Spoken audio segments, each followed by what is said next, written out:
Call to order the June 16th Planning Commission meeting. Please all rise for Pledge of Allegiance. I pledge allegiance to the flag of the United States of America and to the republic for which it stands, one nation, under God, indivisible, with liberty and justice for all. Okay, roll call. We have Matt Walsh. Here. Jeff McAllion. Here. And a new member, Thomas Steinfort. Here. And myself, Chris Fennell. From staff, we have Link Treadwell. Here. Drew Bertolazzi. And Rich Brittingham. Here. Okay. A couple of announcements. One of our members, Breck Dean, has resigned to go to the zoning hearing board. We wish him luck. And then we have a new member, board member, Thomas Steinfort. It's two down for me. We also have two other announcements about developments that are not showing today. That is the JC Paletown Road acquisitions has been canceled for tonight. Also is canceled is the Timothy Snyder on Richland Town Pike minor subdivision. They have also canceled for tonight. So if anybody in the audience is for them, they have rescheduled. I want to make a motion to approve the March 17th meeting minutes. I'll second. All in favor? Aye. Aye. That was tough. All right. First development is the Quakertown Investors LLC on West Pumping Station Road. Good evening. My name is Mike Malloy.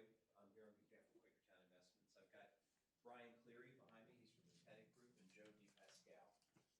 Little background on Quakertown Investments.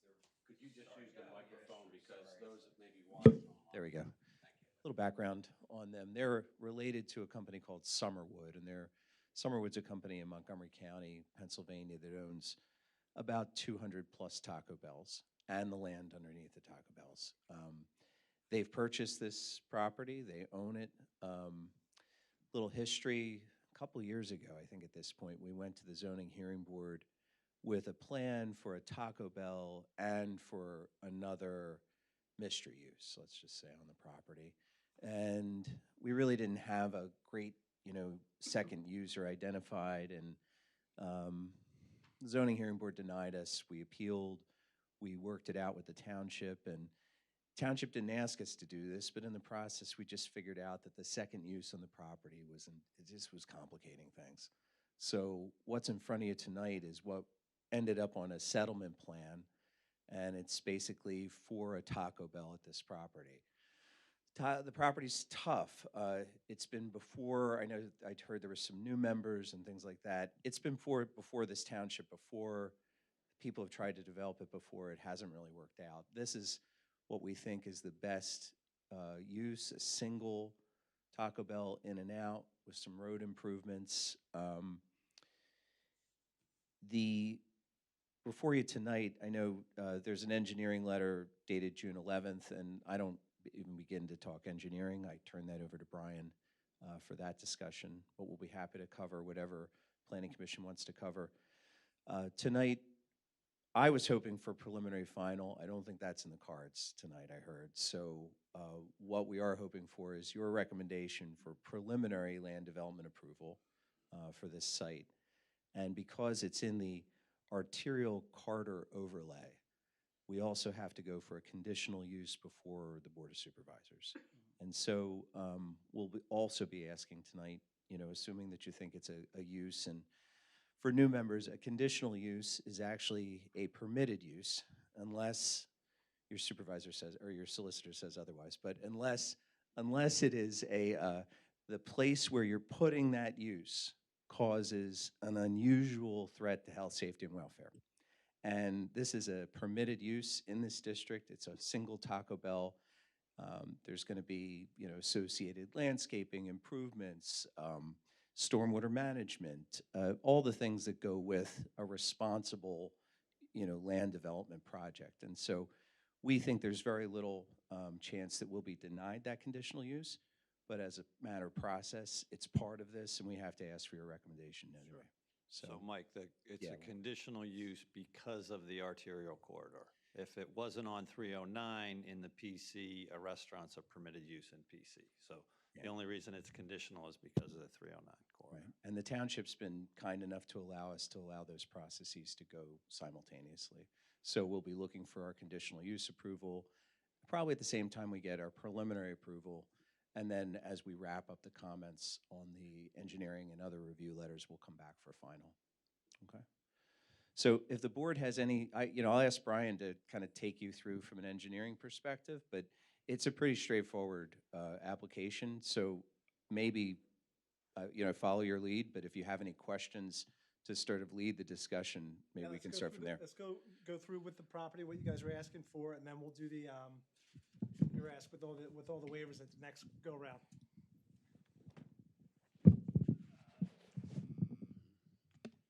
All right, Brian Cleary with the Pettit Group, the engineer for the applicant. So the property we're looking to develop is at the southeast corner of West Pumping Station Road and Route 309, catty corner to the Wawa development and across the street from the Lehigh Valley building. Currently, the property is bisected by an existing stream, so about 30% of the property along Route 309 is on one side of the stream with the remainder on the opposite side. So the proposed development is to, let me zoom in here, is to construct a 2,700 square foot Taco Bell fast food restaurant with a dual ordering layout, with accesses to Route 309 and to the adjacent industrial development that was approved last year. That was a specific request from the township to see if we could connect to their driveway that's on the east side of our property, west side of their property, to avoid a second driveway access on the North Pumping Station Road. So let me just jump in for a second so the Planning Commission knows that what you see on the right-hand side there is the proposed driveway for the PNK warehouse, if you remember. It's not built yet, but it's not there now, right? But They're going to be neighbors. they're going to be neighbors, right? And the township asked this developer to, instead of going out to Pumping Station with their own driveway, to if they could share the driveway. So they were very cooperative and worked with the PNK people to share that access point. So. Yes, so originally, all right, that doesn't want to work. So basically where the drive-through is going around the back of the building, we would have went straight out to Pumping Station. So we would have had two driveways within 100 or so feet of each other. The plan calls for 2 stormwater management basins to meet the state and township requirements. We do require some waivers from the township requirements due to issues we observed with soil testing on site. We have a pretty significant landscaping package. We're trying to keep as much of the existing woods as possible, mainly to the south of the property. We're only disturbing the stream. Actually, we're doing minor disturbance to the stream. So the plan is to have a prefab bridge structure to cross over the stream so that we actually... I was going to say, can you point that out, please? There we go. So this wooded area is the stream, and it kind of goes along that way. So we have a driveway crossing here. Is it a live stream, or is it mainly for when it rains? Mainly for when it rains. Okay. Yeah. There's a creek there. Okay. That's the problem that Sheets had when I was on the zoning hearing board. It was half of this property, but they couldn't disturb the creek. It's waters of the Commonwealth, and they can't do anything with it. Right. Conspan bridge or a box culvert? It will be it's not a conspan, but it's by contact. So it'll be an aluminum, I forget the exact name of it, but it'll be an aluminum prefab structure. Yeah, so what they'll do is they'll dig up the footers, put concrete footers in, and then just place this on top. So the way I designed this was to ensure that those footers were located outside of the stream banks. So the stream won't be impacted at all. So that's why it's about I think a 40-foot crossing that we show on the plans. We haven't gotten them fully designed yet because we needed to come through you guys. So we get a recommendation for at least preliminary approval. We'll get Contact out there to do all the geotech testing and get the full design work done. We have had discussions with PennDOT. I believe the township is aware of those discussions. PennDOT has requested us to increase this left turn lane by 3 times the amount that it currently is. So it's about 150 feet long. They want us to increase it to about 600 feet long. So actually, if you go to the previous PDF, well, I don't show it, but all the way at the bottom where that concrete median, I don't know why it doesn't want to work for me. There. So this concrete median extends another probably 50 feet or so. Where that ends is where they want us to extend the left turn lane. So that was one of their requests. We actually have a meeting scheduled with them next week to discuss that request.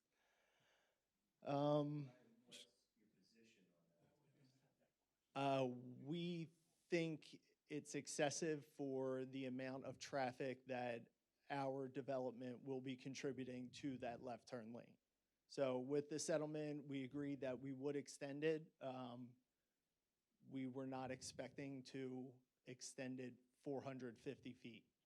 We were thinking maybe to the end of our property. So we'll have discussions with them. We know it's part of the settlement plan.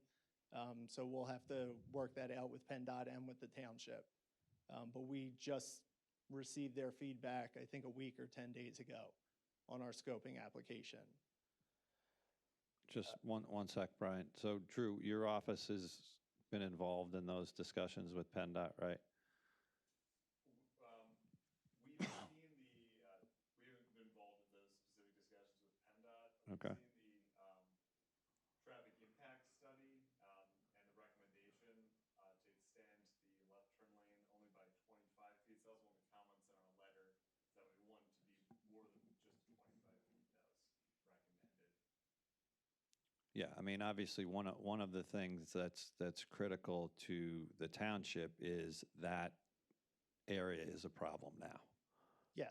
For cars backing up and not being able to turn. So, yeah. So I would hope that Gilmore can be involved with PennDOT in those discussions with you guys, and it's not just you and PennDOT deciding what it's going to be, because it'll come up at the Board of Supervisors during the conditional use hearing as to what's going to happen there. I'll be happy to forward that. Okay. The meeting invite, I think it's for next Tuesday or the Tuesday after that. I'll forward that invite to your office. And Okay, thank you. whoever from Gilmore can attend. Yeah, either Michael Schwartz or Brian Harmon from Gilmore will. Okay, yeah, I know that you're supposed to be notified when the scoping applications go out, so I didn't check to see who was on the invite. So if no one from Gilmore was invited, we'll make sure you're invited. I appreciate that. Thank you. Of course. No additional traffic lights, correct? No traffic lights. Thank you. Okay, good. Just want to make sure, because I'm the. Yeah, I believe by combining our access with the industrial access, it actually resulted in better conditions than if we were to be on our own, because our access would have been within this gore. Right. So there could have been more concerns with North Pumping Station Road if we had 2 accesses right next to each other. Yeah. So when we did our traffic analysis and we submitted to PennDOT, we included the analysis from the industrial center, obviously updated it for future conditions, and that was part of the overall submission to PennDOT. So it wasn't just what our site would impact the adjacent roadways, it's our site plus that site. So we did take into account the adjacent development. Gotcha. And can you explain a little bit further what PennDOT is asking you to maybe do with bringing it further south? Is what they're asking to go on 309? So they want the turn lane to extend all the way to the end of the median. So there's currently a shared turning lane at the end of the median or beginning, however you want to reference it. that the median starts and that shared turn lane ends, and then it's only 2 lanes in each direction until about where our driveway is when the left turn lane opens up. Can you go back one slide? Yeah. Yeah.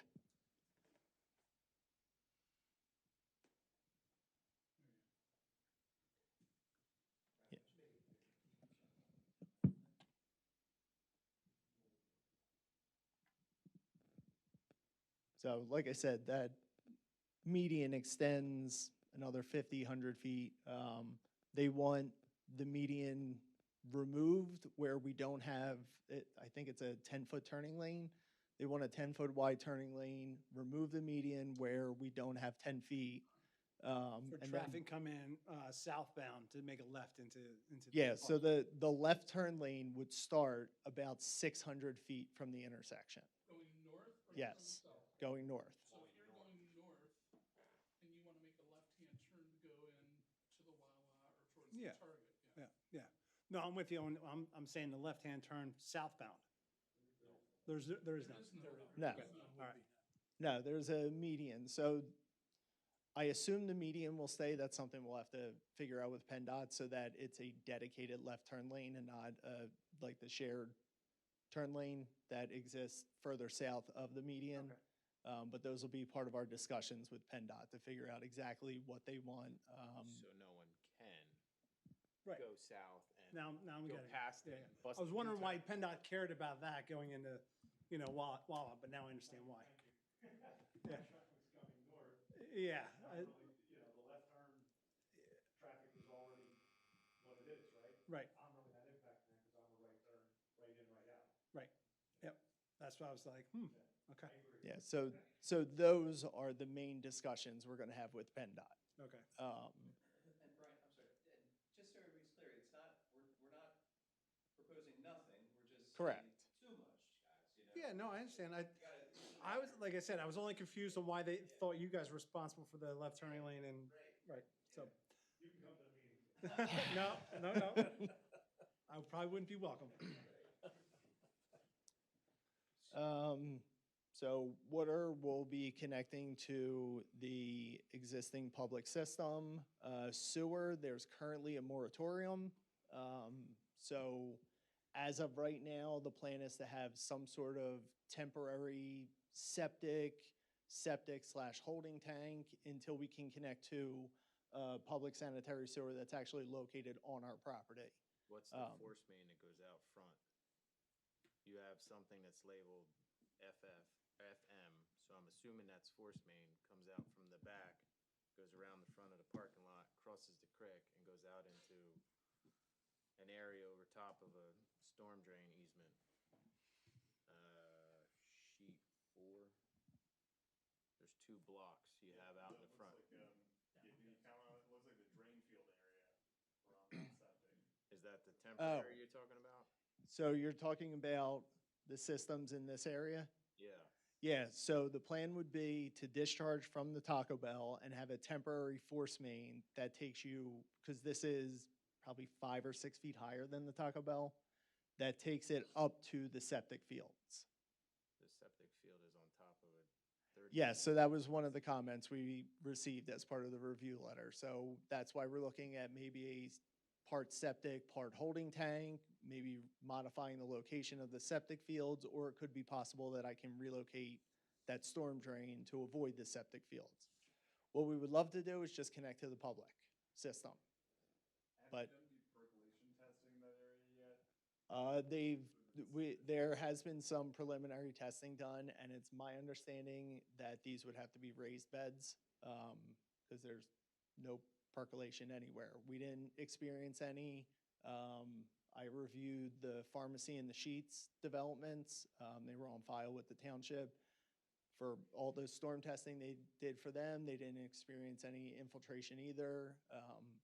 So with the 14 or so tests that have been done over 3 separate projects, we are fairly certain that there's no infiltration capabilities on this property. So you're looking at a holding tank, no matter what, until you get the moratorium set up. Yes. I think, like, you would know this answer. Holding tanks, how long is, it's like a temporary permit thing, or is it, obviously could be, how long is it Was it 1-4 until they said, okay. No, gotcha, change. we usually, most of the time, it needs Board of Supervisors approval for a holding tank. Most of the time, the board gives them a 5-year 5 years. holding tank, with the condition that as soon as public's available, you connect within a reasonable amount of time, 90 to 180 days or whatever, to connect to public when it's available. And sometimes that 5 years gets extended another 5 years. Okay, so they have to go to the Board of Supervisors to get that Yes. extended, that kind of thing? Yep. Do you know how many projects are like that, where they're still on hold? We probably have 4 or 5 holding tanks in Richland Township, is my guess, somewhere around there. Okay, and that's not a Board of Health No. issue? None of them have been Do they get problematic. approval too from the so Board of far. Health, Board of Health too? That goes to the Bucks County Okay. Board of Health, yeah, they look at it. And it goes to DEP as well. I mean, it's part of the planning module process. Gotcha. Yeah, so this would be as temporary in nature as it could possibly be. The last we heard, last time I spoke with the sewer authority, which was probably about 4 or 5 months ago, they're still anticipating 2 years before the moratorium's lifted, so maybe not until the end of '27, if we're lucky. Depending on your spot in line? Yes. So as I indicated, we would love to purchase EDUs from any other property that doesn't need them, because the holding tank would only be a temporary solution, and it's money that we would just rather not spend. There's really not a whole lot else to go over with this layout. Pretty straightforward, drive-through Taco Bell with 2 ordering stations. So if you want to ask me any questions on the layout before I get into the waivers, or I could dive right into the waivers. We got to figure out the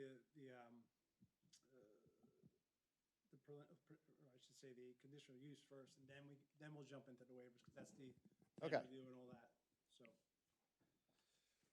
Jeff, you have any questions? What do you think? I think he answered what I read. He answered my concerns. Okay. On some, coming out on the pumping station road, there were a couple. Mhm. What was it? No, I think it's a good idea to have that Yes. shared with the other one. All the trees in the front stay, like it shows on the plan? So the plan would be to trim these trees down so that the top, not remove them. It's just, I'd imagine it's visually, no one from 309 will see it with all those. Yeah, trees. so the plan would be to trim them so that the building is as visible as possible, but the problem is the corner is about 12 feet higher than the Taco Bell, so you can trim them as much as you can. They still might not be visible. However, we are proposing a fairly large freestanding sign at the corner that required a variance, but it was part of the settlement plan to allow it to be closer to the property lines than what's permitted. So that's kind of our way of compensating for the building being set so far back and behind this vegetation of the street. But we don't want to clear cut or disturb the soil, because then I think we technically have we don't need a permit from DEP or the Sheets obtained a waiver of a permit back in 2001, and we had our environmental consultant take a look at that permit, and they said as long as we did the road crossing the way we're showing it, that waiver still is valid. So if we start clearing out that stream and disturbing more of it, then that permit's no longer valid, and we don't even know if we'd be able to get a permit. Does your organization own the Taco Bell on Southweston Boulevard that's currently existing? Yes. So is that Taco Bell gonna stay as well? Yes. Yeah, the fact that this is on the opposite side of the street, and then above, what is it, 313, I guess? Right, the traffic's different, Past from 6 here on up to like Coopersburg. Little different area, right? So we're gonna have both. For the stream crossing, you said the waiver was from 2001. Do you remember what it was related to? Was it the drainage area to that point? It was for the entire, the Sheets development went in with a smaller culvert system with a natural drain or natural stream bottom. So it was a 5-foot wide by 4-foot high culvert system that followed the path of the stream, and that was approved with a waiver back then. The conditions of that specific waiver have changed where I think it was 250 feet were permitted back then, and now it's only 100. Our crossing is only, I think, like 46 feet or so. So I'm going off the knowledge of our environmental consultant. He reviewed it all and said that it's his understanding that we would still fall under the waiver because we still meet the current waiver conditions. Yeah, like I know there's a few waiver conditions that are spelled out, related to the drainage area, length of the crossing, width of the crossing. You may still, I think in this case, you may still be able to use the waiver, but you might have to get a general permit to do a minor stream crossing for GP7. You could just confirm that with your environmental consultant. Yep. See if we could reach out to DEP and confirm that there's still no. Yeah, I'll check with him again, but once I researched this system and I sent it to him, his response was, I don't want to give work away, but you are good. You shouldn't need any additional permits. So we can reach back out to him and have him double check if he has to get a letter from DEP to make the township. Yeah, you can just an email from DEP. Yeah. You can still use the same waiver and then say what section of the PA code you're getting the waiver for, which one's under, that'd be sufficient.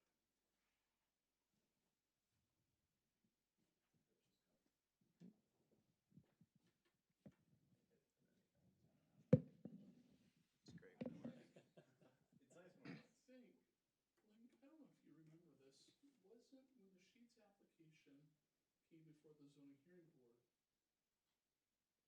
I don't think their application included the big lot behind the tree line, did it?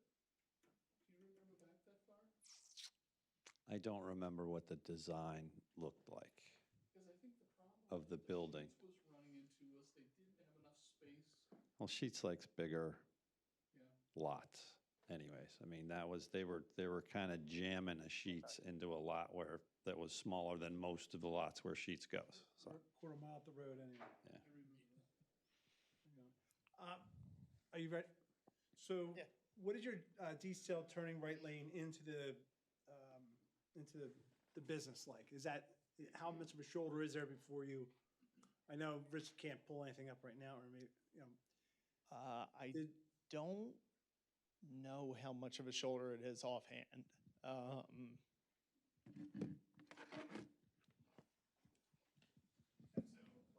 so, there's no decel lane. none? None, it's And just PennDOT doesn't care about that? imagine they would want one. Okay, and PennDOT hasn't mentioned to you anything about that? They've only picked about the left turning lane in freaking Target? I don't remember that being a comment in their scoping. But I also don't know if the scoping, I assume the scoping was for the entire development, but I don't know if they focused on the left turn lane or if it was everything. My guess, it included everything. It should have. But I don't remember there being any comments about needing a right turn decel lane. We've done, I mean, I know that's not our jurisdiction, but like, wow. we've done a lot of Taco Bells on state highways, and A similar design like that? I can't think of a single one that required a decel lane. I think it's considered technically a low volume driveway, since it's only really accessing our site. I know it's interconnected to the industrial center, but that's also another relatively low volume. Sure. So I believe that's the reasoning, but that's also something I can talk to our traffic consultant As about. a motorist, I'm like, you gotta be kidding me, you know, when people just take their good old sweet old time turn it into said business, and right on their tailgate, like, yo, guys. Yeah. You know?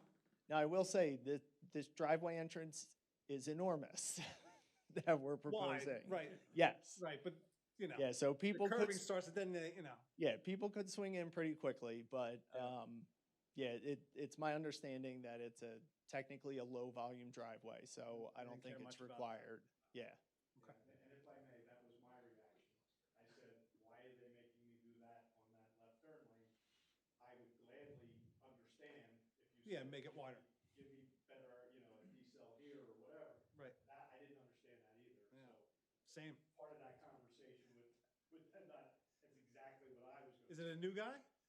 Is it a new guy at PennDOT? I have no idea, but yeah, Okay, I agree. all right. I mean, it's not like, we can't say anything about it, it's other than comment about it, so. Was the request for the left turn lane at 400 feet, was that from the Board of Supervisors? No, PennDOT. Oh, and No, it was, the Board of Supervisors was concerned, Mike and I had those discussions about fixing an existing problem out there well, we never, as part of the settlement of the zoning hearing board Oh, that's what. appeal was, there's an existing problem, that left turn lane isn't long enough. we never imagined. So it backs up, right? People back up. So, right, one of the northbound lanes slows down to a stop because people are trying to get over into the left-hand turn lane. When we approved that, though, I don't think we ever, I mean, I'm only speaking for me because I was back on the board, the zoning hearing board at that time. We never imagined there would be the volume of traffic Yeah. that there is Yeah. making a left-hand turn there. Yeah, so I think, from the Board of Supervisors' perspective, we never really discussed a right turn decel lane, but if there's going to be some improvements, let's get the most bang for the buck, right? And being able to have 2 lanes for a longer period of time flowing full speed north is a good thing. Helpful for 309. Yeah. I got you. Yeah, we never had concerns about extending the left turn lane. We just were not expecting to How far? Yeah. triple the length of it. Gotcha. All right, so the first thing on our Planning Commission agenda for tonight is a recommendation to the board regarding the conditional use application. You good, Jeff? Yeah. Okay, Matt? Tom?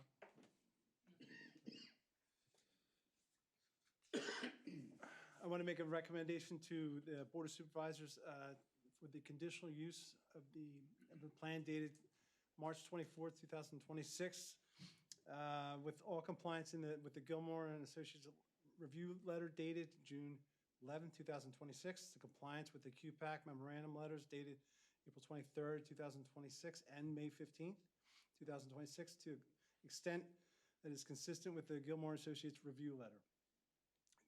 Also compliance with the settlement stipulation agreement between Richland Township and Quaker Town Investments LLC, compliance with the stormwater zoning and subdivision and land development ordinances, and also with the compliance with regulations of all municipal and governmental agencies having jurisdiction. So that's a recommendation to That is a recommendation. approve the conditional use. Yes. Okay. You want to make a motion? I'll make the motion to. All in favor? Is there a second? Who seconded it? I'll second. I will. Okay, great. All in favor? Aye. All right, now we'll move on to the waivers, basically the waivers for the land development, the preliminary and final plan. So we'll go through Gilmore's review letter.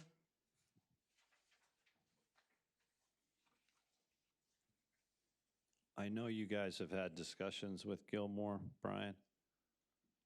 So is there anything in the Gilmore letter that you can't comply with? I don't believe so. Okay.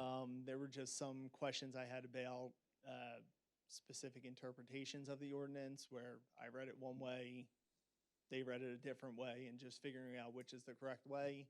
I did update I didn't send it into the township, but I did update my letter to include probably 5 more waivers with stuff that I thought I addressed, but Gilmore interpreted the ordinance a little differently. I think they're relatively small. We can get. So Differences. are they included with with the review letter, with the 5 additional? Or are you saying the So- 5 are in here? So they are comments in the review letter that I would have requested additional waivers from. If we go back for final, if we don't receive preliminary and final, I would formally submit the updated waivers. I was trying to have a conversation with Gilmore before this meeting, just to Okay, make so sure we're that, probably stuck at just preliminary. Well, let's think about this. So if the board were to, if the planning commission were to recommend preliminary plan approval, are there waivers that you would like to see recommended now that'll help you with plan design versus waiting for final? yes, Okay. yes. Let's go through what those are. I mean, stuff like, you ask for a waiver from the DEP planning module requirement, that'll happen at final. Yeah. If you still need it at final, maybe you'll have DEP by then, right? But let's go through the waivers that you would like the board, the planning commission to recommend that help you with the design so that you're not stuck waiting to see if you get that waiver or not. Yep, that makes sense. So the first one is a waiver from providing curbing and improvements along North Pumping Station Road. Currently, there's no curbing. The stream crossing here, the end wall for it stops about a foot or so off the road, maybe a little bit more than that. The review letter also requested that sidewalk. So our concern with adding curbing and especially sidewalk is if we add curbing, the roadway currently flows overland onto our property and then into the stream. If we were to add curbing, we would take away a small water quality benefit of the water running overland before it enters the stream. We would just be piping that directly to the stream. So we'd be reducing water quality a small bit for the roadway. And if we had to add sidewalk, we would have to extend the culvert within the road, probably another 10 or 15 feet to allow for sidewalk to be installed with the appropriate guide rails and fencing to ensure that pedestrians are safe crossing over the stream. In addition, I do not believe that the industrial development next door has any sidewalks on their plans. I'm not 100% positive on that, but I don't think there's any sidewalk out there now either. No. Nothing to Yeah. connect it to. No, there's So- one curbing that keeps getting demolished every year on 309. So we do show sidewalk along 309. So we show pedestrian connection along 309 to the existing ADA ramp at the corner. So it's a waiver from providing curbing and sidewalk along Pumping Station Road. Let me, if I can, Brian. So your waiver request letter, and we have listed on the planning commission agenda the waivers from your initial waiver request letter, Correct. right? So the first one was Yeah, it's on there. the size of the plans, right? So that's something that you would like the board to make a recommendation on now, right? Because Yes, I That's not a wasn't final. going through them because they weren't yeah, but let's, design related. all right, but let's do them in order. So the size of the plans is the first one, right? Not an issue. The second one is existing features within 400 feet, which is fine. You gave us an aerial, so that's not a problem. The third one, we could change to say a waiver from curb and sidewalk on West Pumping.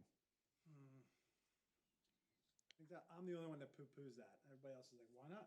So I don't know. I think it's a safety issue, and I know it's a water quality issue with the curbing, not necessarily saying with the sidewalk. And you said, where was the sidewalk that you have on the plans? So 309. we show 309. sidewalk along, along with 2 crosswalks for our driveway extending to Okay. the intersection.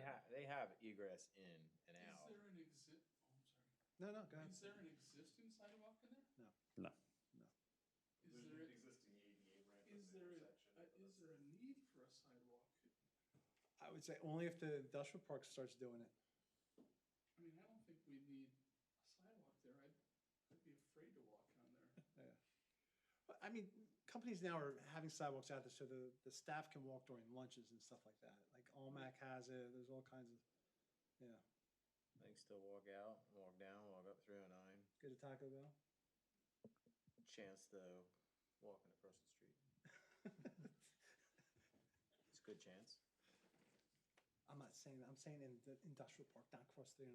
Well, nobody's walking across 309, right?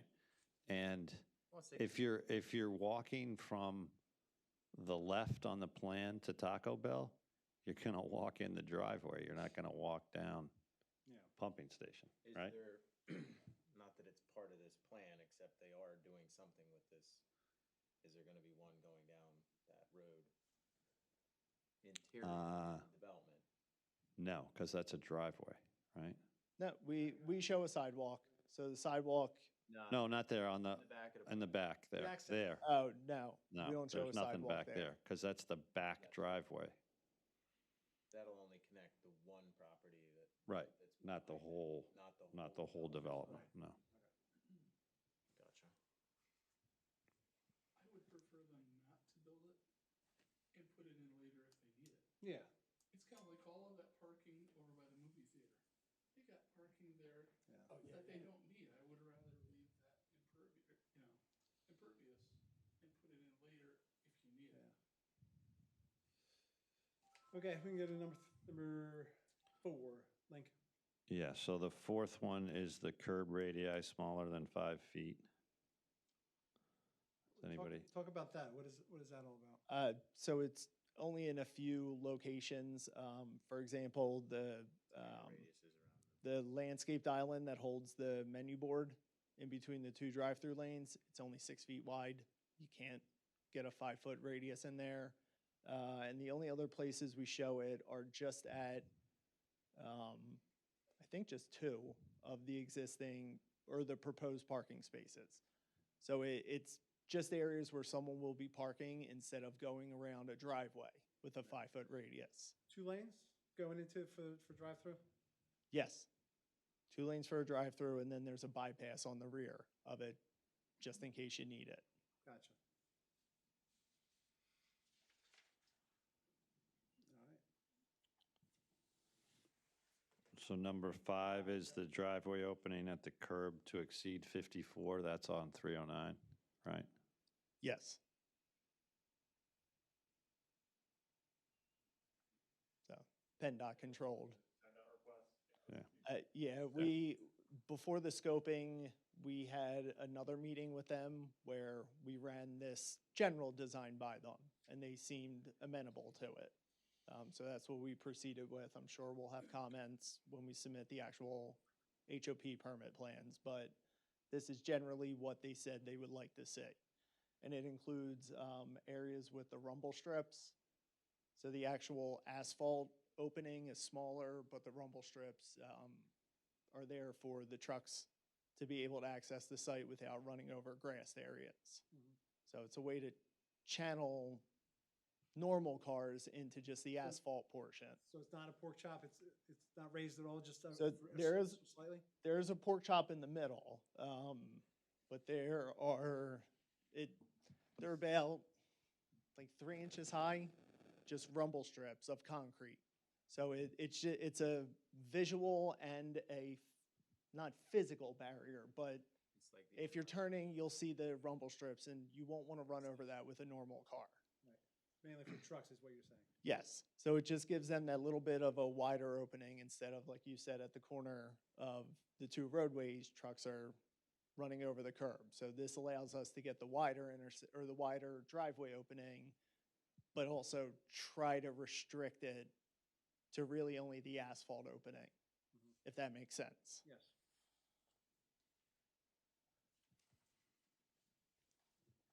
Okay, so then the waivers Plan that, module. the waivers that we have, 6, 7, and 8 are Planning Module, Bucks County Conservation District, and Water Authority will serve, which you don't need if we make a preliminary recommendation, because you'll get them Correct. to us during the process before final. Yes. So are there any other design waivers that you Yes, so would there like were, us to look at now? there were a few from the review letter that I wasn't sure if I need it, but I'll go through them. So the first one is from meeting the stormwater volume requirements. That requirement is basically you have to infiltrate a certain amount of volume when you develop a site. As I indicated, we had soil testing done that showed no infiltration capabilities. 2 previous developments were done that showed no infiltration capabilities. Do you have a section number for that one? Yes, it's 25-303.1.a. So this is stormwater management comment 4? Yeah. Don't know exactly what comment it is. So DEP recently has come out with a new type of stormwater facility design for sites that encounter no infiltration in the soil testing. It still doesn't allow for infiltration, but what it tries to do is store water within a basin to allow for plants within the basin to intake the water, for it to evaporate, so to remove as much of it as possible.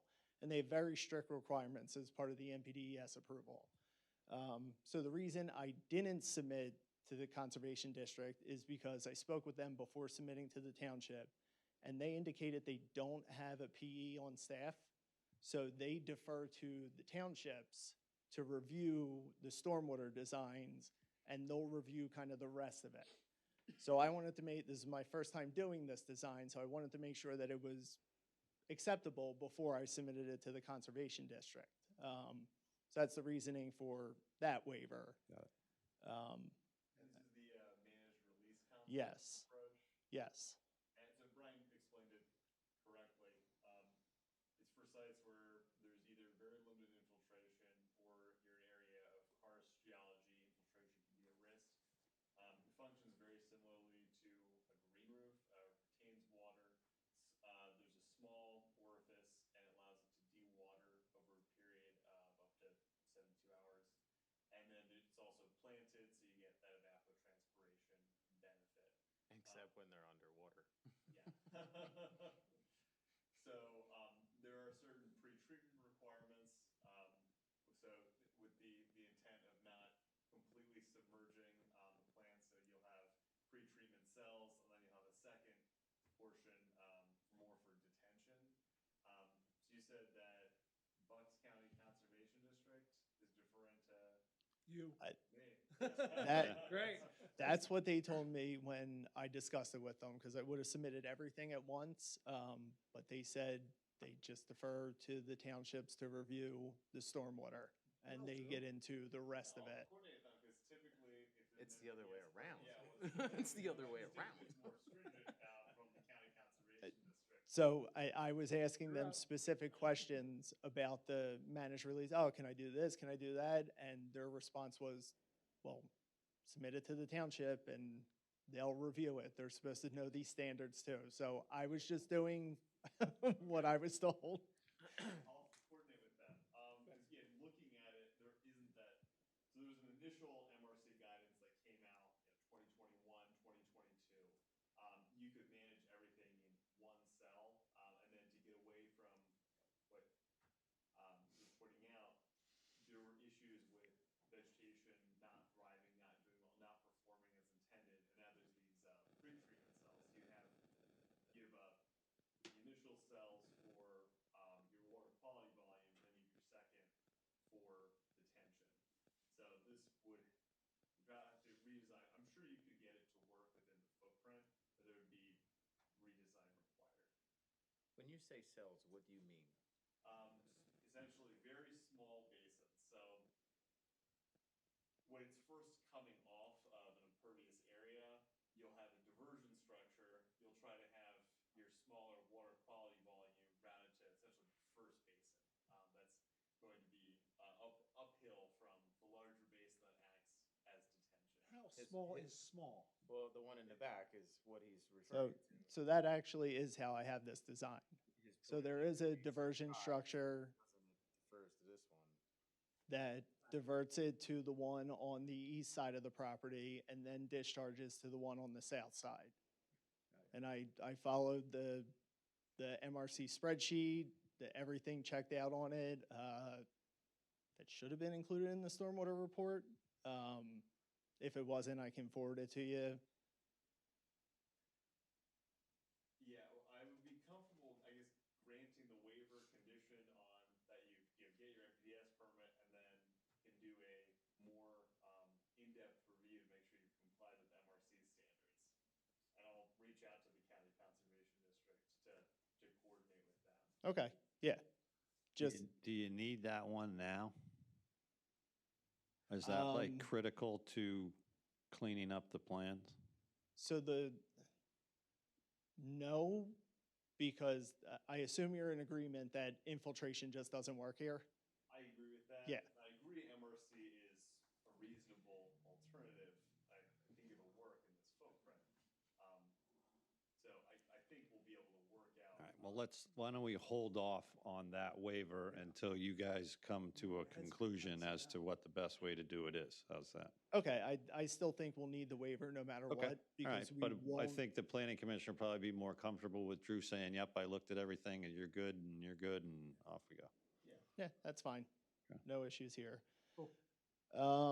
So then there's three different sections, 25.303.3, 25.304.11, and 25.304.12. That's from providing calculations demonstrating compliance with water quality volume and recharge volume.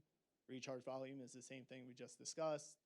Water quality volume, I did include, or I should have included, the NPDES PCSM spreadsheet for water quality that shows that the two basins functioning together meet DEP's requirements for water quality.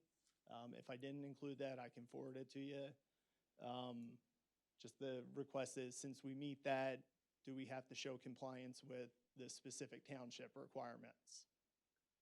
Okay. Hold on, what is Drew? Yeah, I think the water quality volume, recharge volume requirements are very similar to what we previously discussed. So I think if we are going to vote on the waivers at a later date, we'll vote on these at a later date. Okay. too. Okay, Yeah. so all the stormwater stuff will, I don't foresee that there'll be an issue. I'm sure you'll be able to comply. Okay. The next one is to permit basin exterior slopes to exceed 3:1. The interior slopes for all the basins are 3:1, so they can be maintained. The lower basin on the south side has a 2:1 slope going down to the existing conditions. There's currently wetlands on the south side of the property. So the intent is to keep disturbance away from the wetlands as much as possible. We're also proposing a clay core throughout the center. We're proposing erosion control matting on the slope. So the surface erosion shouldn't occur, and then any undercutting by the basin also shouldn't occur because of the clay core. So we think the 2:1 slope is acceptable. Just for that exterior, for outside of the basin interiors. And the reason being, there's limited room on the site. Correct. To be able to connect in. Did you explore any, underground options?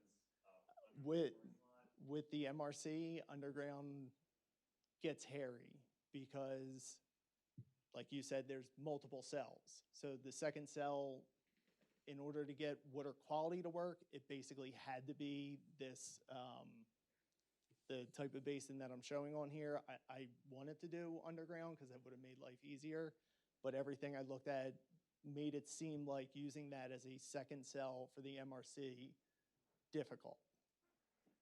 Yeah, I know it's feasible. I know the first cell, you typically have that vegetated for your pre-treatment. The second cell, I mean, you can share volume between, you could have above ground and then partially underground. It would make it more complicated.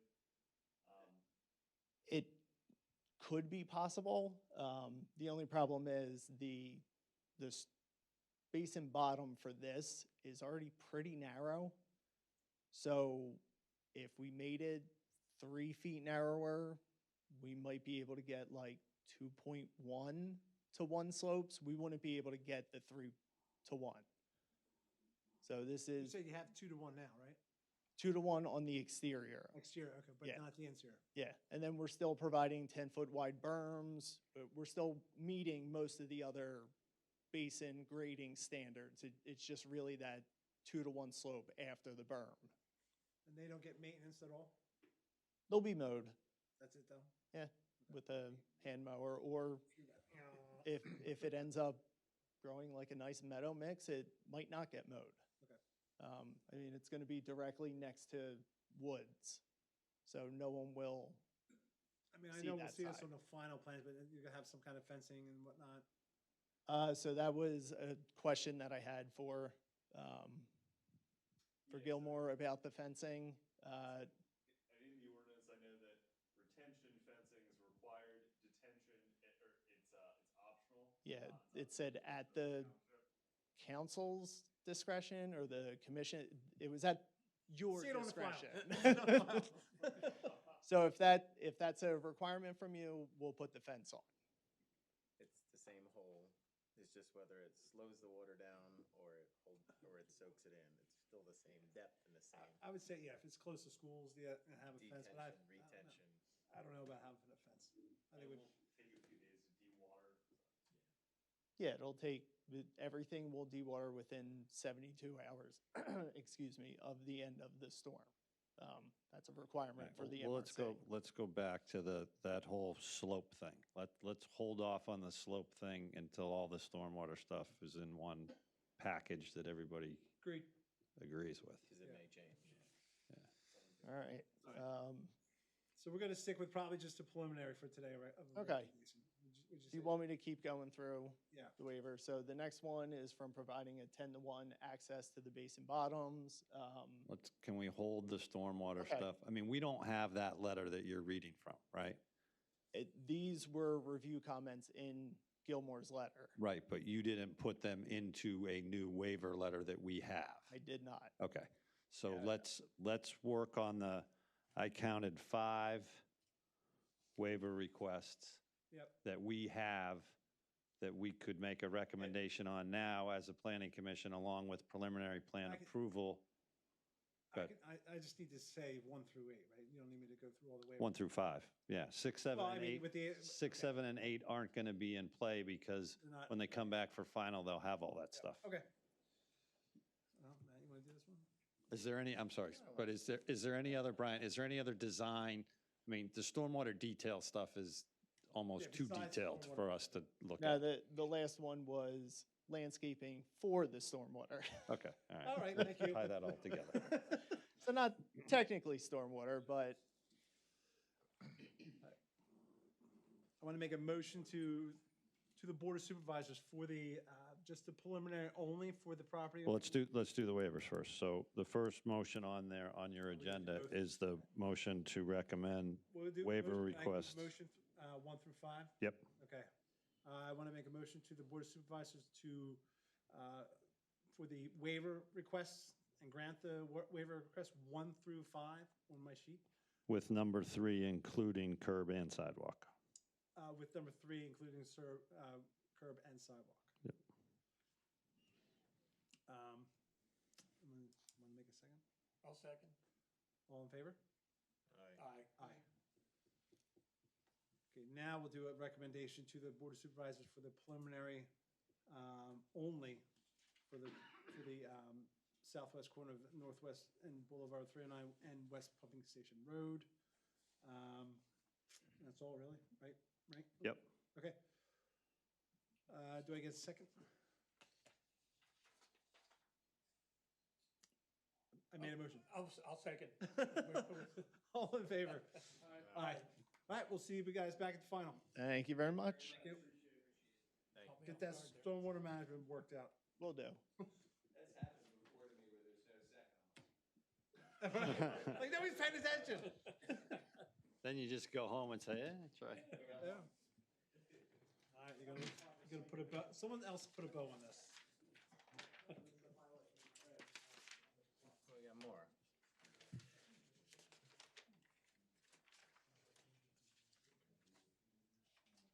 This next one, he's been in front of the supervisors. Oh, okay, this is, Northfield. Yeah, Okay. it's just- Oh, right, for that, Conditional condition yes, is yes, for the storage. So you've Storage, heard yes. that before, that we Yep. talked about, they would Yep, be coming back this- for amended final. Yep. All right, We'll talk. next developer is the Northfield Business Campus.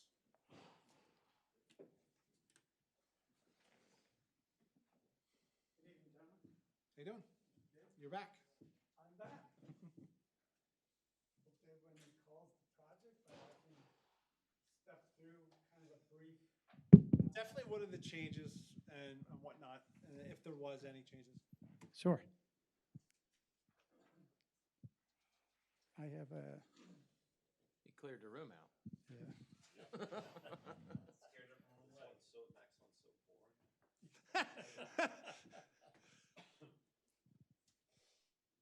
Were you here for this, Jeff? Yes. Okay. I also maybe meet with, front of the supervisors also. I think that's the wrong jack. Same spiel. Is there an empty jack over here? I think there was some. Do you have any, I mean, instead of taking, do you have any issues with this plan in any way? The only one is related to depth to limiting zones for infiltration. Okay. Asking for one about 48 inches. I want that changed to 24 inches. Okay. Say this again. What was it for? So they have one infiltration facility. Northfield? Yeah, Okay. One basin, right? one basin. Okay. And I mean, I don't know if we want to have him present or if you want me to explain. No, you can explain it. Yeah. Link's in a hurry. He wants to. He's getting hungry. I'm just trying to streamline the process. Has your grandchild been born yet? No. No. There's one basin that they have. Is she next- due? Is that what you? Stop Not- it. Come on. August sometime. We've got time. One basin next to the proposed parking area, there's an access drive going across. They have 3 different test pit locations they did for stormwater. One that's actually within the basin footprint. There they have 2 feet to a limiting zone.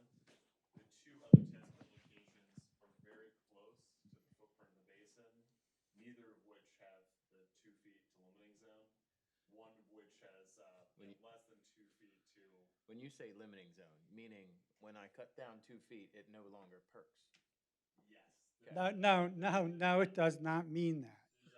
There's, There's little colors in the clay Okay. that show modeling. It doesn't refuse the infiltration. the modeling, It's very slow. so the modeling means that there's seasonally high Correct. groundwater there. So when there is seasonally high groundwater, we would have less than 1 foot of depth to groundwater at that test pit location. Which we avoid it completely, so our basin's not in it. So it's very, I mean, I could show you on the plan, it's very, that's the reason I have hesitation about granting that waiver. I would be okay with granting that waiver from 48 to 24. I would not have a blanket,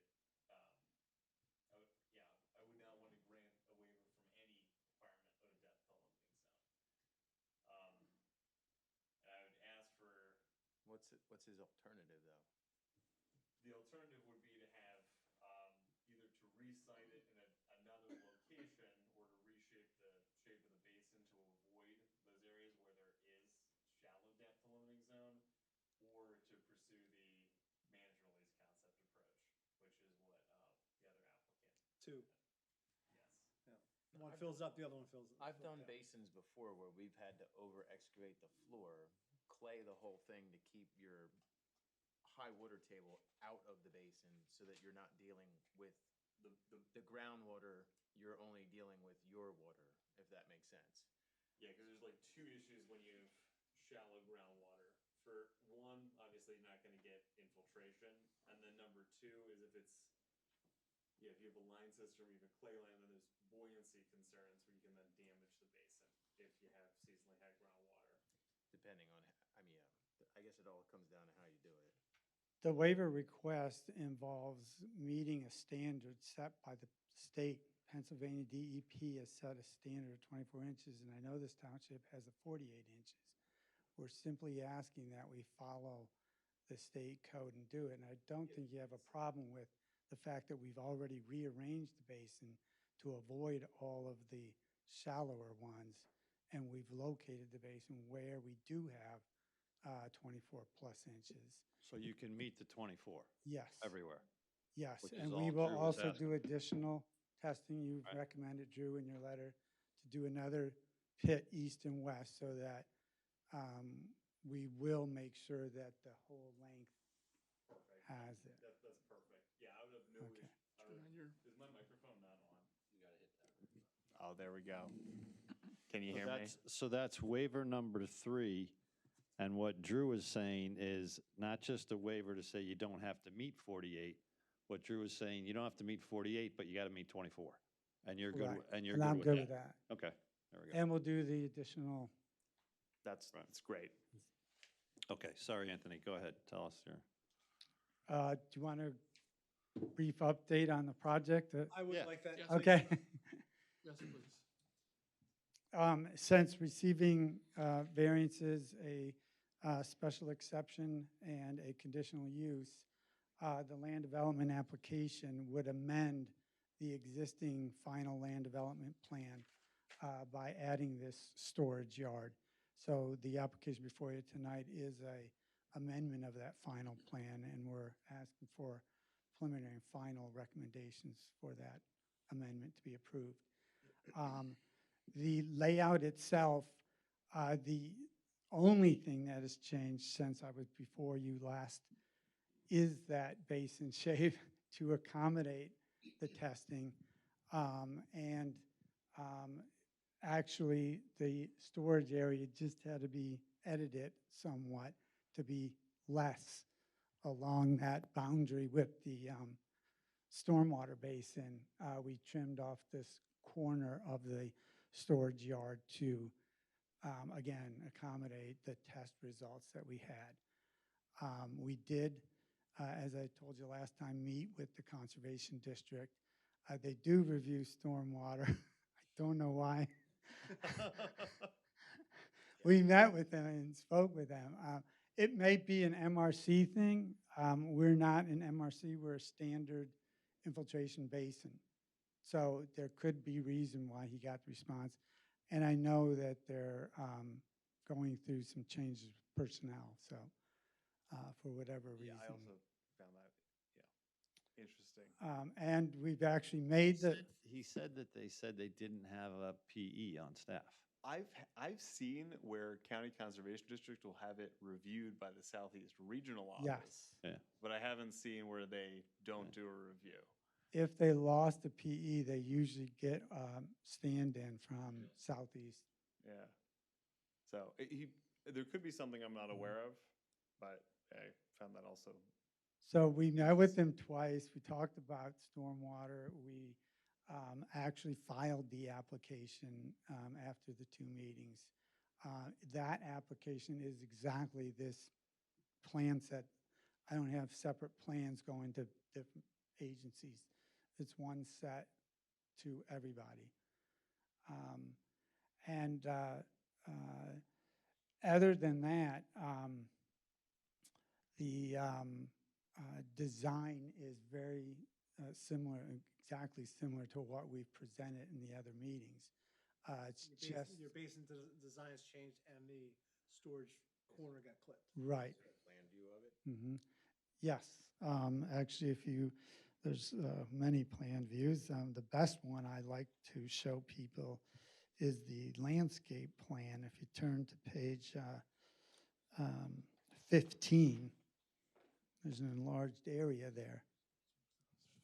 Do you have it on your USB? Yes. Is your computer slow? Don't do it. Don't do it. I put 15 right at the top of the stack just because. So Sorry, what page was that again, sir? sheet 15. Chris, there it is, right there. Okay, don't get mad. So we've added some more detail to the landscape plan, the planting of the actual basin, and to actually add some plants in the buffer pursuant to our zoning decision order. So the culvert crossings and the supplemental crossings are all, as you saw last.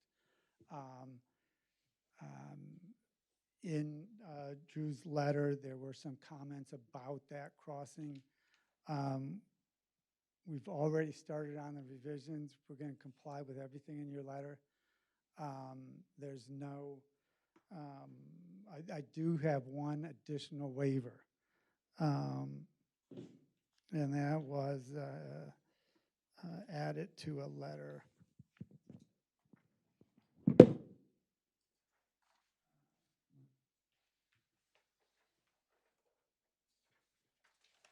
Request for waivers at the bottom of the sheet.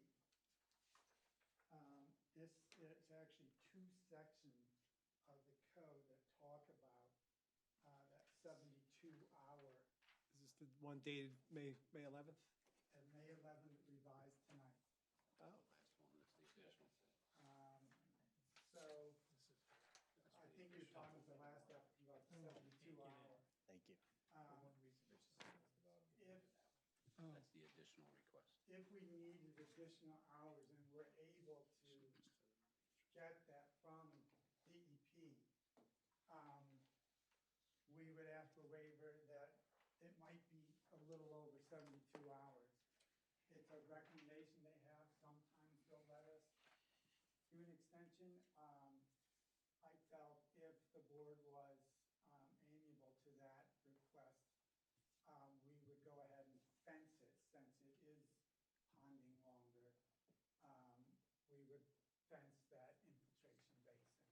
What would be the purpose of fencing that? So the ordinance talks about retention needing fencing, but detention not. And ponding for 3 days, I guess, would kind of lean towards retention versus detention. Do you anticipate people being back there that could? No, it's a very remote place.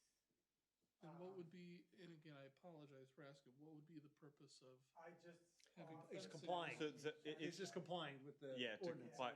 And then beyond that, just to limit access, if there are trespass, if there's period of rain, then there's cold weather, there's something that it freezes solid, you have kids that come into play. If some neighborhood kids decided to do a game of. Yes. They find basins attractive. And obviously people can get past events, but it's meant to discourage, so that's. So what? Yeah.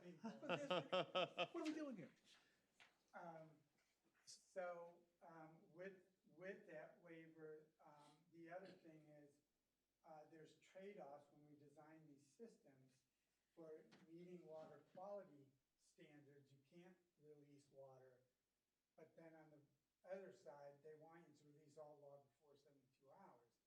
So we're trying to meet what they call staged storage release that would take this basin and allow it to route a 1-year storm, a 2-year storm, a 5, 10, 25, a 50, and 100. So with all those storms competing for how the outfall structure works, it gave us a little flexibility that the DEP was able to say, you know what, this. And right now it's about 125 hours to dewater. So it's about 5 days or so. And so, do you know what your waiver request would be? Would it just be blanket beyond 72, or do you have a time in mind? I wouldn't want it blanket, but probably somewhere under 6 days. So But I know what. being reviewed by. Exactly, right. I can explain the reason that they have it as 72 hours. It's a rule of thumb. It's for pest control. If you have standing water for a very long period of time, you might get mosquito larvae that grow up, becomes a nuisance. So there are stormwater management basins that have permanent pool. There's typically either deeper depth and then they're stocked, and then that acts to reduce some of the larvae. There's less mosquitoes, or there's an aerator. In this case, I know this is a remote area. There's not, too many concerns, people immediately adjacent to this. Have you, There is a pond next door. Yeah. We don't own or control with no fence, but it's a farmer's pond.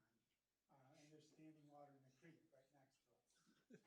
yeah. I got it, I got it, Mhm. I got it. I I got deal it. with Yeah. fences all the So that's just the background for why that's required. Right. And what's the other, so you're up to, you're hoping 72, but he's up, a possible. About 3 days, and I might be up to 6 days. Yeah, he's at about 125 right now. There's probably some small tweaks you could make to lessen it a little bit, but he would, I think, have a hard time meeting the 72 hours. Right.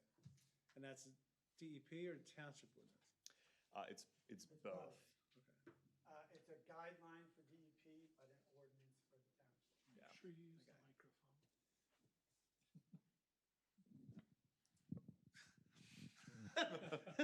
All right.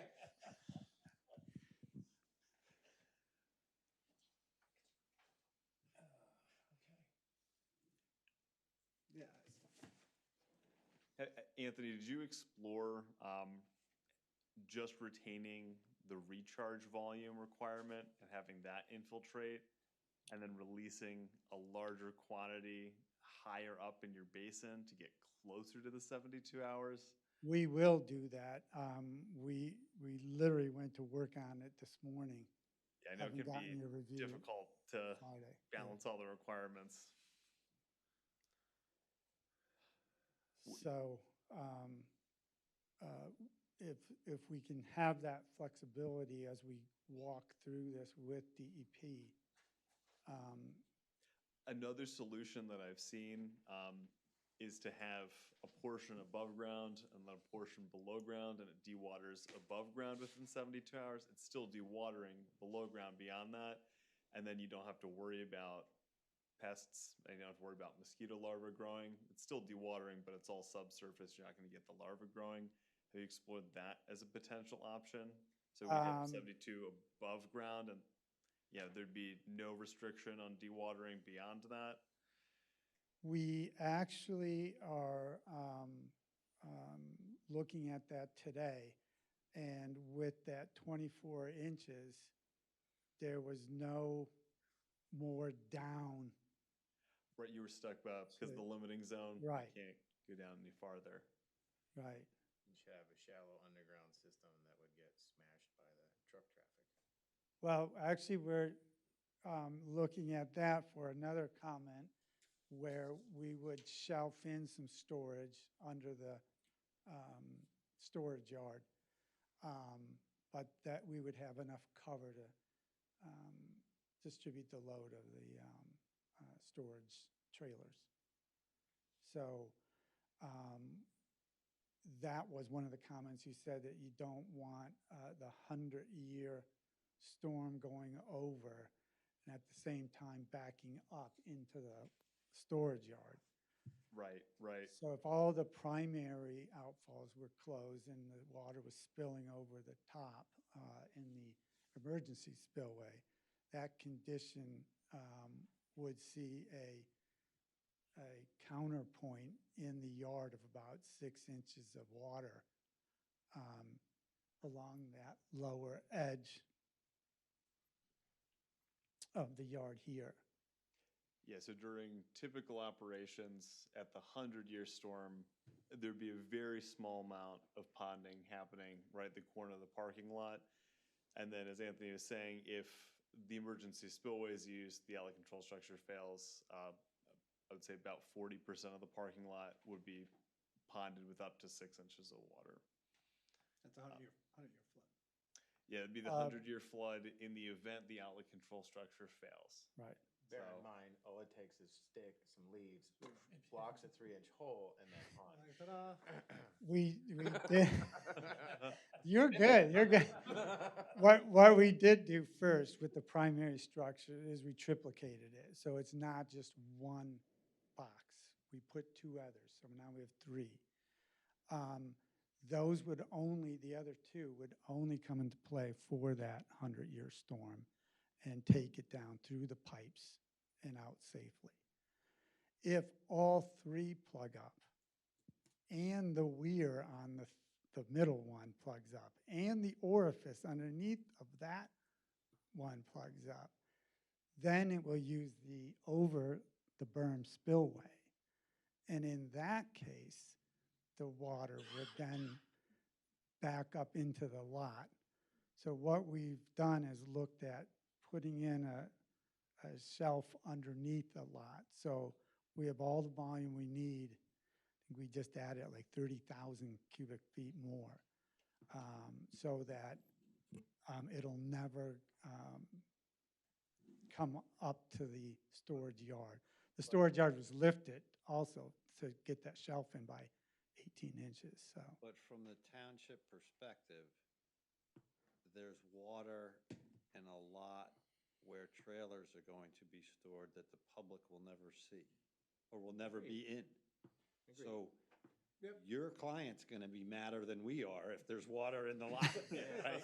We're not going to be mad. Your client's going to be mad. We don't care. So, Link brings up a good Once point. it doesn't flood out the pumping station road, I think When- we're good. When we started reading the letter this morning, my two associates were like, you know, it's not a parking lot by code, so we don't have to worry. But I said, forget about the code. I said, Clover is going to come after me. Clover's not going to like that. I actually raised the lot 18 inches so that a foot of it could hold water under the storage yard and not affect the flooding of the storage yard. It's just a stone lot, right? It's not paved. Right, that's right.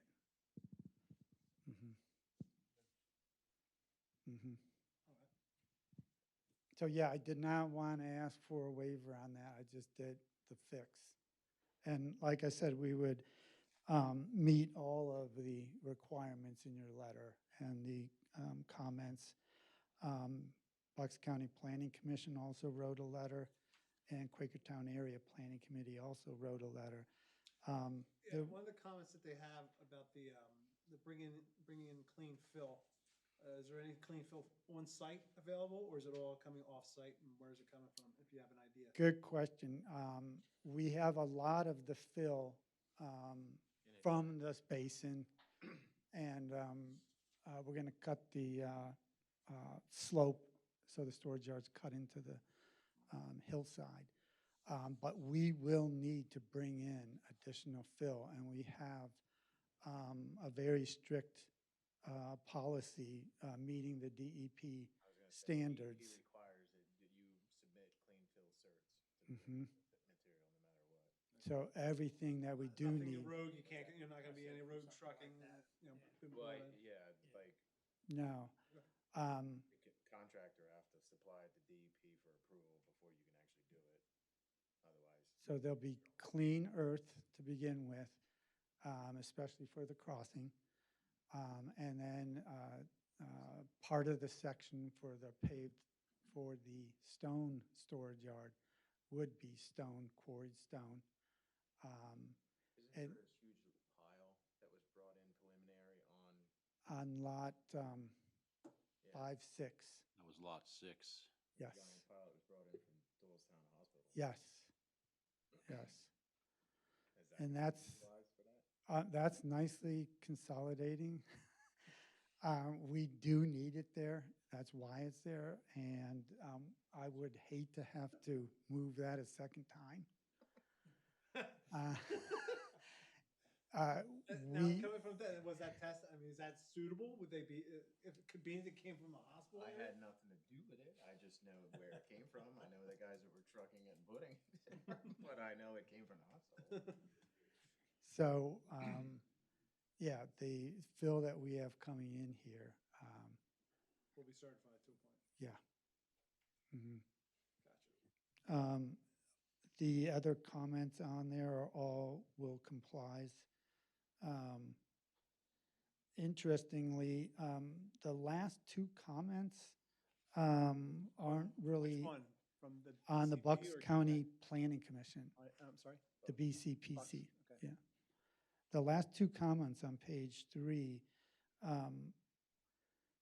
they're asking whether or not it's a pedestrian connection, like sidewalk. You don't and want that. Yeah, okay, I was gonna say, Private property that have, there's equipment and all that. yeah, Silly. I don't, yeah. But did you address this, are you gonna have it fenced off, or are they gonna have it fenced off? Meaning like. Yes, there's a security fence on the plan, and we did put some, very little, but there is some lighting, LED lighting that'll be on timers. And then the sewage facilities, You said there's not gonna be any building at all in sight. there's no building. There's no storage tank, there's no outhouse. Mhm. There's no Just- water. Parking lot. Yep. All right. And then the Quakertown Area Committee also was about the clean fill and the stormwater management, which was all addressed. The way the stormwater management is set up, in which we are defending with the Conservation District, is that we know where the wetlands are, and we're making sure we're not drying up overland flow to those wetlands. We're making sure everything is directed from our management systems to those wetland bodies.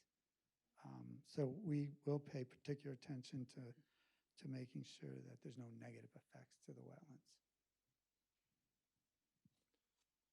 Gotcha. So the same thing, like we would go through the waivers first and then final? Yeah, I can. Yeah, even with. I think you can just use the letter that Anthony handed out tonight, right? Yes. The waiver request letter dated May 11th, revised June 16th. And so one last comment I have on the waivers generally, no issues with the exception of, the 48 inches, just asking for it to be 24 inches. And then putting some time criteria on the ponding time beyond 72 hours. 6 days. Do you think? Yeah. Yeah.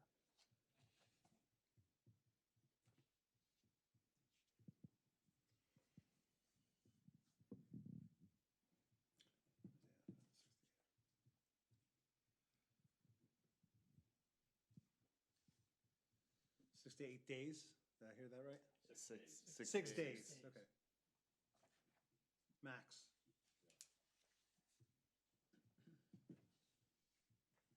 All right, let's see if I can screw this one up. I want to make a motion to the Board of Supervisors with the following waivers. It would be 1 through 5, and also with the May 11th letter from Gorski, revised June 16th, 2026, with the exceptions of the 48 inches to be a 24-inch minimum for the seasonal high water table, or I should say the section 25-308A2A would be a 24-inch minimum, and then the partial waiver for the extended infiltration being 6 days max instead of 72 hours for the storage of standing water. Cool? Yep. Okay. Someone make a motion? I'll make the motion. Someone want a second? I would like to second that. All in favor? Aye. Aye. And then with the amended final land development, make a motion to go through the Board of Supervisors for final land development. Someone want to make a motion? Your turn. I'll make a motion. I'll second. All in favor? Aye. Thank you very much. Great, thank you. Thanks, sir. Appreciate it. Enjoy your stone lot, parking lot.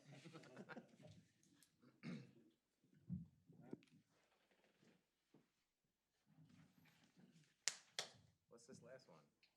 Nothing. Module for the Plan the module? pool place. That's something I gotta sign? Yeah. I need a motion to approve the signature for component 4A for the Dale planning module, which is 1320 Northwest End Boulevard. So moved. The car wash. The Yeah. car wash. Yeah. Yeah, yep. Pelican pool guy with the car wash. Yep. Thanks. Pelican is That's put the the, car wash. Signature needed. Number 17, where it has your name, signature, date. We already, Thomas, You have 4 cars. Thomas, we've already been through how many car washes we have. Yes, And another Taco Bell. we know. Now we got 2 Taco Bells and 4 car Same washes. company. I was like, we Yeah. can do better. Uh-huh. Let's go up north. It's a whole different facade. It's black. 4 It's car different. washes, Different. 2 Taco Bells, but we still don't have Kentucky Fried Chicken. We have a Chick-fil-A. Other priorities. We got You have Chick-fil-A. Chick-fil-A. They're not open on Sundays. Yeah, true. So Kentucky was it- Fried Chicken Who made is. the motion and second on the signature? I motioned. I seconded it. Yes, you did. I did. Good answer.